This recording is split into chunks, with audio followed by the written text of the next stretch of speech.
To stimulate means to cause something to come to life, but the exact opposite happened here on Wall Street yesterday. It nearly flatlined after President Obama signed the stimulus into law. And even though the futures here show a modest recovery today, investors are not exhaling just yet, especially since the Dow Jones Industrial Average did fall 298 points yesterday. And this morning, most Asian markets tanked as well, as analysts fear that no matter what the government does, this economy will not turn around. Today, the president will turn to the housing market and the worsening foreclosure crisis. He will announce a plan to lower mortgage rates for people in danger of losing their homes.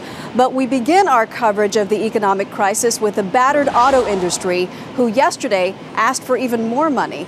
Our business correspondent Anthony Mason joins me here on the floor to talk about that. Good morning, Anthony. Good morning, Maggie. The survival plans that GM and Chrysler delivered to the Treasury yesterday came with requests for another $21 billion in emergency help. Even with sweeping cost cuts, the two companies still need more bailout money to stay out of bankruptcy.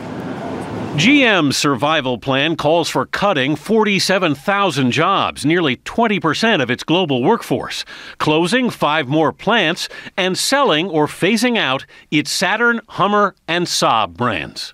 We have a lot of work in front of us, but we're confident that our plan will result in a sustainable and profitable General Motors. But even with those cuts, GM says it could need another $16.5 billion in emergency government loans. Chrysler, which is cutting 3,000 jobs, is asking for another $5 billion because of what it calls the unprecedented economic decline. Sales for GM and Chrysler were each down more than 40% in January. And now they're really in the ICU. I mean, we are looking at two companies that are on life support, basically. GM and Chrysler have until the end of March to finalize their viability plans. If the president's new auto industry task force isn't satisfied with them, the government could call back the loans, which would force both companies into bankruptcy. And both GM and Chrysler, Anthony, say that bankruptcy would be even more costly than what they're asking for now. It is essentially a catastrophic option. Their argument is, and most analysts agree, that nobody is going to buy a car from a bankrupt automaker.